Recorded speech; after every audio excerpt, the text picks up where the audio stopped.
I know how important it is for me to keep my body clean. Because at my size, there's a very high risk of infection because of all of my fat rubbing against itself. People, we are barely a minute in, and Maya is already suffocating under the weight of her own body. At 33, she is over 600 pounds, living a nightmare where every morning is a gamble her heart might just give out. Look at this. The simple act of showering is an agonizing 20-minute workout, followed by needing help from Christian just to put on her socks. She is trapped in a body that is breaking down, terrified of slipping and becoming completely immobile. This is basically a cry for help from a woman whose life is a constant, excruciating battle against her own flesh. I get dressed to go out and I tell him it's for errands, but it's a lie because the only thing I'm going to do is eat. I'll be back soon. Folks, feast your eyes on this classic enabling. Maya is sneaking out, telling Christian she is running errands, but it is all a lie. She is hitting multiple fast food joints, gorging herself in secret because, in her words, food completes her like nothing else. She wonders what Christian would think if he knew the extent of her secret binges. This is way beyond a hidden addiction. It is a profound betrayal of trust, a desperate act of self-sabotage that is actively destroying her. This toxic act of deception is the perfect recipe for failure. I never felt truly loved by my mom, and that hurt. It hurt a lot. And when I ate, I forgot about how I felt with my mom, so I started eating a lot. And by the time I was 5, I was already over 100 pounds. Now, let's peel back the layers to the deep, raw wounds that became Maya's origin story. She describes feeling unloved by her mother, who was always working. Then, the crushing blow. Her mother started criticizing her weight, calling her too fat. What kind of emotional support is that? Her father was no better, shaming her, making her feel like a burden. This was definitely anything but a healthy family dynamic. This is a childhood soaked in emotional neglect and body shaming, which only drove her deeper into the false comfort of food. No wonder she turned to eating as her only solace. So you are 33 and you weigh 689? Yes. What is the highest weight you have been? This weight? This is it? Yes. Enter Dr. Now, the human lie detector. Maya, at 689 pounds, tries to pull the wool over his eyes, claiming her immense weight is simply due to large portions and no exercise. Dr. Now, with his trademark ice-cold logic, rips her excuses to shreds. He lists her 2 to 3 big meals, and then pauses, waiting for her to mention snacks. She doesn't. He points out the obvious. The scale does not lie, and neither should she. He calls her out for being dishonest. This is the truth bomb, hitting hard and dismantling her denial brick by painful brick. But Maya, you were concerned you weren't doing so well, and that your weight loss might have slipped because of how you have been struggling. And that looks to be exactly the case. And just like that, the first major failure hits. After moving to Houston, Maya returns to Dr. Now and has only lost 9 pounds in a month. She blames arguments with Christian and the stress of moving. But Dr. Now is not buying it. He immediately cuts through her excuses, stating that life is tough and these are not valid reasons for failing her diet. He makes it clear her emotional eating is actively sabotaging her progress. This stumble may prove to be a full-blown relapse, an immediate return to old, destructive coping mechanisms. So as sympathetic as I am to that, it's still no excuse. So at this time, I'm canceling your weight loss surgery. But if you want to show me that you're not going to make any more excuses and you're ready to work hard again. Dr. Now delivers the big bomb. He straight up says that he is canceling her surgery. Boom! Just like that, the hammer drops. He tells her she is not a good candidate right now, making it clear that a mere 9-pound loss is unacceptable. He gives her one last desperate chance: lose 50 pounds in 1 month. Then the air snaps, a moment of tension, as he directly asks Christian if he is supporting Maya. Christian, the enabler-in-chief, sidesteps the question, utterly refusing to answer. Now I have a whole nother month of I have to do. This is your fault. Oh, you haven't lost that much. Yeah. Because of the stress of you treating me like this. After the terrible weigh-in, Maya unleashes pure venom on Christian, screaming that he is to blame for her insufficient weight loss. She is throwing a tantrum, demanding he answer Dr. Now's questions, playing the victim. She accuses him of costing her the surgery. This is not genuine pain, folks. This is weaponized sadness, an attempt to deflect all responsibility onto her partner. She is playing conductor of the pity orchestra, desperate to avoid accountability for her own destructive choices. Absolutely infuriating to watch. It just may take time for me to get to a place where I can take some of these steps. So I've been thinking a lot about it, and I just need to focus on myself right now. And that means I decided I'm gonna take a break from Dr. Now's program. Instead of meeting Dr. Now's ultimatum, Maya decides to take a break from his program entirely. She claims she wants to focus on herself and start volunteering, seeing it as a positive step. Dr. Now, of course, is less than thrilled with this deflection. But Maya, in her own mind, believes this alternative path will fix her. She is distributing prizes to kids, feeling good about herself. It is a fleeting high, an illusion of progress outside the demanding structure that actually yields results. This feels like a desperate grasp for control on her own terms. This isn't how I saw it in my head, my life, and where it was going. None of this turned out like I thought it would. Moving to Houston was not just to get my life back for me, but to have a future and a life with Christian. And there you have it, folks. Maya confesses that nothing turned out as she expected. Her future with Christian, the very reason she moved to Houston, is shattered. He is gone. Her dreams of family completely dismantled. She acknowledges she has a long road ahead, but now she is walking it alone, having completely abandoned Dr. Now's proven path. She is determined not to give up, but her actions speak louder than words. The first thing I think of when I wake up in the morning is that I feel blessed and shocked at the same time, because it's almost unbelievable that I woke up. The pain I feel when I wake up is all over. And I feel sometimes that I can't take or live this life one more minute.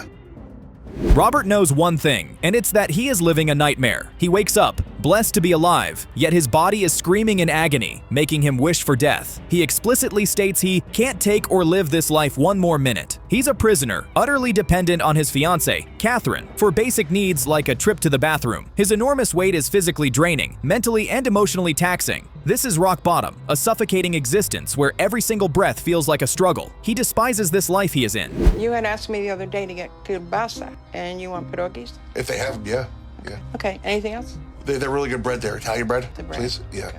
How many, Rob? 2 loaves? 2 loaves, yeah. Robert's mother is literally taking orders for kielbasa, pierogies, and Italian bread, explicitly confirming no vegetables. She admits she cannot control his food because he is manipulative and throws tantrums. This is not nurturing people, it is a profound act of codependency, actively facilitating his self-destruction. This toxic dynamic is a clear antagonist, a household feeding the very addiction that is consuming his life and breaking Catherine's spirit.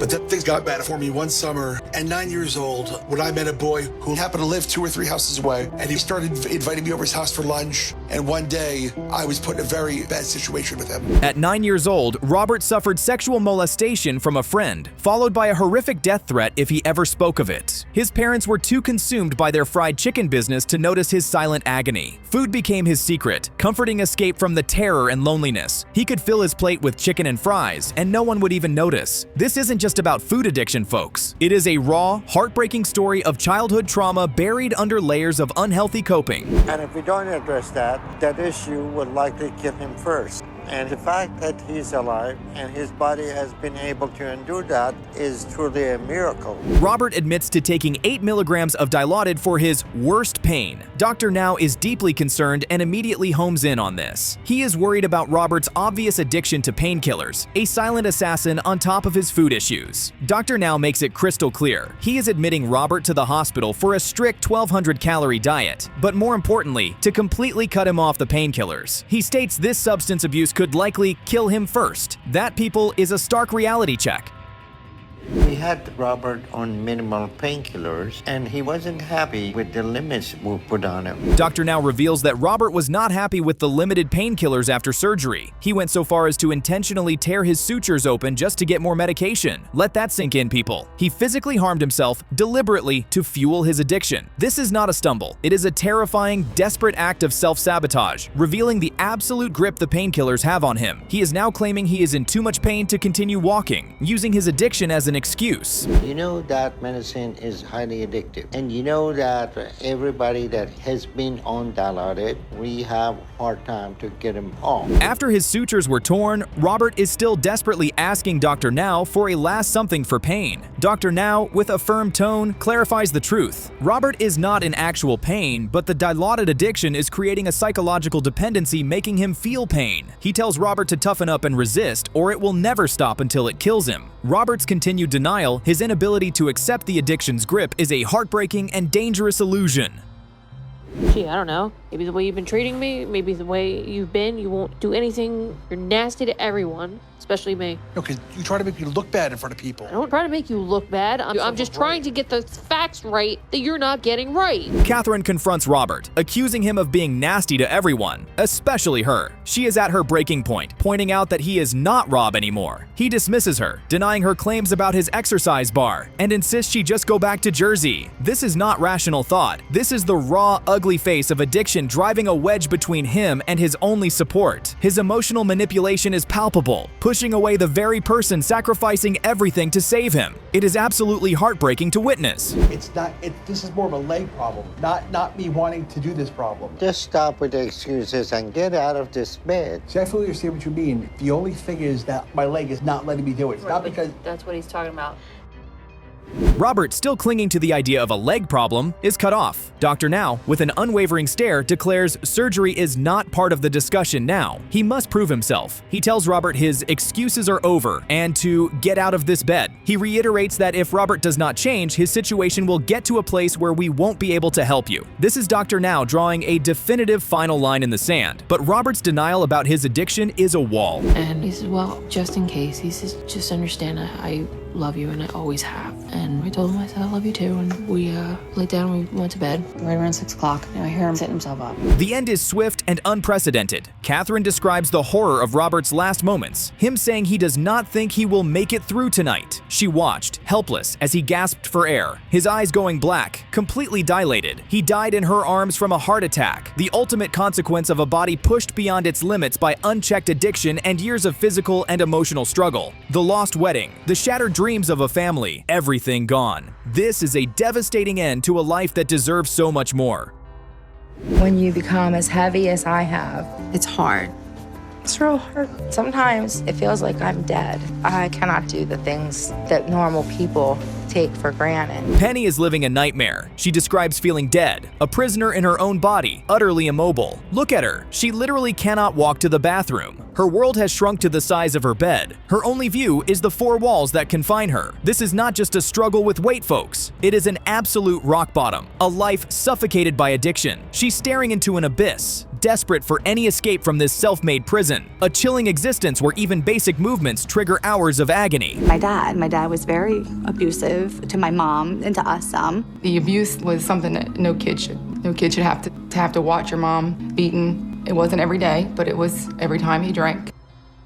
Penny's sisters reveal a childhood soaked in trauma, watching their father abuse their mother and even them. No child should ever witness such violence, let alone endure it themselves. Penny, as the oldest, bore the brunt of this horrific environment. Her sisters confess she had nobody to tell her, it's gonna be okay. Overeating is a sad symptom of deep, unresolved emotional wounds, a desperate attempt to find solace and safety in the only comfort she knew, turning her body into a shield against a brutal world. Penny usually gives me a list for grocery shopping for the house. Chips, soda, cake mix, candy. It's usually junk. The list is done, but I know she likes ice cream. Edgar, Penny's husband, is dutifully buying her grocery list of chips, soda, cake mix, and candy. Her sisters confess he buys whatever she demands, because if he doesn't, he'll be in trouble. Make it make sense. He is literally feeding her addiction, knowing full well it is killing her. Her sister Christina breaks down, asking if it's better to be mean and make her work or just love her until she dies. This is the largest fish in the market. Okay.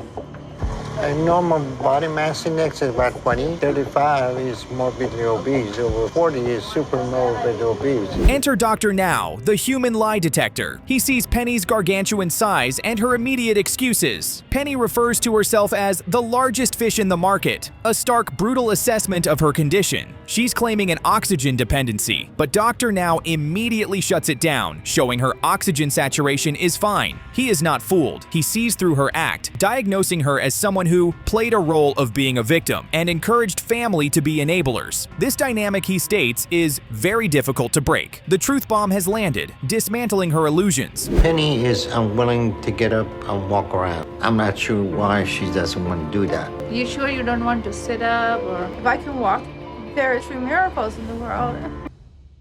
And here's the defiance. Immediately post-surgery, Dr. Now is concerned because Penny is unwilling to get up and walk around. He expects her to be mobile, but she's giving him pure resistance. He lays it out with his classic sarcasm. It's like having surgery on your hand and asking, "Doc, can I play piano now?" People, she had gastric surgery, not a miracle cure for immobility. Her refusal to move is a blatant act of self-sabotage, a shocking dismissal of the life-saving intervention she just received. This isn't just a stumble, it's a flat-out refusal to fight. And you haven't lost any weight. You gained weight since the surgery, okay? You should be right now walking. You should be around 250 pounds. I feel that the scales were wrong in the beginning and that I weighed more than what that was. Penny is back, having gained weight post-surgery and her immediate response. She blames the scales, claiming they were wrong in the beginning. She then starts pointing to her loose skin, saying there has been change. Dr. Now, exasperated, tells her to quit crying because this is for her benefit. Her tears and ridiculous justifications are a transparent attempt to deflect responsibility, to play the victim instead of facing the cold, hard truth of her choices. It's rather annoying to watch this level of denial. That's what he's talking about. Well, he might have pushed me to that point. I think you're eating a little bit because I eat so much, a lot would look like a little bit. Dr. Now unleashes the nuclear option. He plainly states that he doesn't think he's getting much across to Penny at this point. He explicitly labels her as the worst enemy of herself and her husband Edgar, her second worst enemy. This is Dr. Now at his rawest, cutting through all pretense. Despite the dire warnings, Edgar is still asking her if she wants ice cream. The sheer absurdity. Dr. Now warns this is a dangerous game she's playing, predicting he will eventually sign her death certificate. This confrontation is a desperate final plea from a doctor who sees a life being actively squandered. It's hard because I had to be leaving to go see the award ceremony and I'll be here. But you bring me home an award and some pictures, okay? I want Who loves you? you. This moment, people, is a profound illustration of false hope and self-deception. Penny misses her son Liam's kindergarten graduation, a truly heartbreaking event. Yet, she sits in bed, rationalizing her absence by claiming she has done things with my son on a regular daily basis that probably exceed what regular moms get to do. She promises she will be at his next event. It is a flimsy shield of denial, a tragic self-consolation for a monumental missed moment. This isn't true progress, it is a desperate attempt to rewrite a painful reality. Weight in Liam's eyes because he's seen what I'm willing to do for him and he's proud of me. I like the little crispy. Dr. Now's final assessment is chilling. He doesn't think Penny has any intention to change anything in her lifestyle. He has given up. He hopes she wakes up at some point, but grimly concludes he does not think she is gonna live too long. Penny, however, remains in her bubble of denial, claiming she has changed her path in life forever and is definitely not where I started. A heartbreaking end, folks. She clung to her excuses, refused to fight, and tragically squandered her one chance at a real future. I feel like I'm living the same miserable day over and over again. I'm hardly able to move because of my size. So most of the day I can't even get up from my chair. And when I do, I'm not able to go far. Jean is living a constant, agonizing nightmare. She despises her own life, stuck in a terrible loop where her body refuses to cooperate. Look at her, barely able to rise from her armchair, utterly immobile. She is forced to use a mobile toilet and needs help wiping herself. This is beyond humiliating, folks. She believes her parents would be better off without her, feeling like a crushing burden. This is a raw cry of desperation from a woman tired of her own flesh and being utterly dependent for basic survival. She was so mean and hateful, and I didn't have a way to get back at her except for stealing her sodas. No one was ever to touch her sodas. So I started to sneak them and drink them as a small bit of revenge, and that felt really good. Now let's peel back the layers to the deep, festering wounds that created this tragedy. Jean reveals a childhood soaked in abuse. Her grandmother beat her with metal hangers and extension cords, leaving her bruised and feeling utterly unloved. Then, the shattering blow. At 8, she was molested by her mother's boyfriend, who silenced her with threats. She kept that horrific secret for decades, burying the pain under layers of food. This is hard for both my mom and me, because she has been struggling with her health too. Thank you for taking me. I know it's a lot lot for you. My baby, I have to do this for you. Folks, look at the drive to Houston. Jean, in excruciating pain and stress, demands a large soda for her nerves. Despite being on the verge of seeking life-saving help, her mother dutifully provides it, even as Jean laments the 3 more hours of torture in the car. This isn't supporting her, people. It's actively feeding the beast of addiction in a moment of crisis. The comments from her mother, like, "You do what you're comfortable with," are classic enablement, reinforcing Jean's self-destructive patterns even as her body screams in agony. Make it make sense. How do you get your food? They bring it to me. Who's they? Who lives with you? I live with my parents, my mom and my dad. Okay. So your parents give you the food and you just constantly eat? Yes, sir. Dr. Now cuts right through Jean's attempts to blame her childhood trauma as a direct problem to be solved with surgery. He is absolutely unfooled, stating unequivocally that surgery is not the solution to your problem. He tells her she has an eating disorder that surgery won't fix. He then turns to her mother, implicating her in the toxic dynamic, making it clear that her enablement helps kill her daughter. This is a brutal, necessary truth bomb, dismantling Jean's illusions of a quick fix. You sustain on your body. So you have the diet instruction, and when you go home, you need to start on it immediately. Got it? Yes, sir. All right, here's a moment of glimmer, a fleeting high before the inevitable crash. After a few days of a strictly controlled hospital diet to treat her severe infection, Jean weighs in. The result? A loss of 17 pounds. Dr. Now points out, if you stick to the diet, you will lose weight. He sets a new demanding goal, lose 100 pounds, before her next visit. This is a moment of earned reward, demonstrating her body's capability, but it's quickly tempered by the immense challenge ahead and the ongoing battle with her deeply ingrained habits.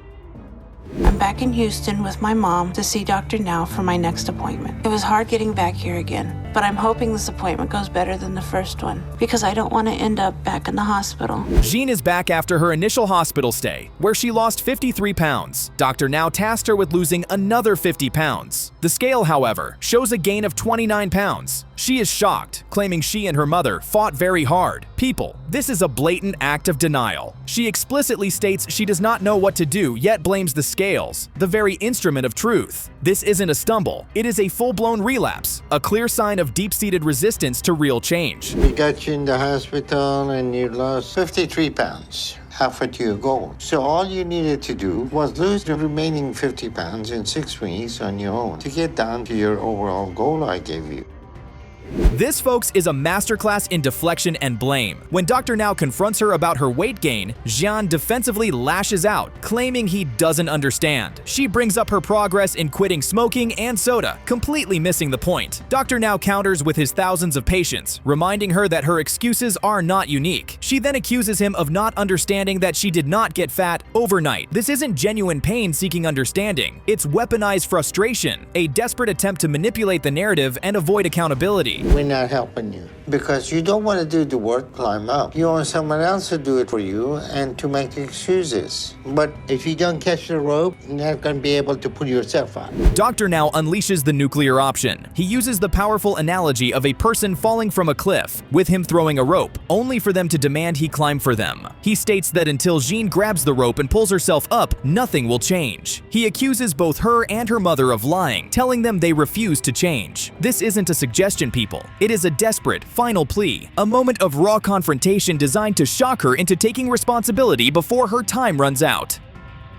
I appreciated her call and what she was saying, but no one really understands how hard this is and how much it hurts. My mom and I lost our whole world. So right now I know the best decision for me to just stay here and focus on getting past this. And there you have it, folks. The tragic, utterly wasted opportunity. Jean explicitly states she and her mother have decided not to return to Dr. Now's program. She blames her father's death and her need to stay home, claiming she can't stop eating due to her grief and is not ready. She clings to the delusion of finding future help elsewhere. Dr. Now's final grim assessment is chilling. She has no intention to change anything in her lifestyle and will likely not live too long. A heartbreaking end, confirming her fundamental unwillingness to save herself.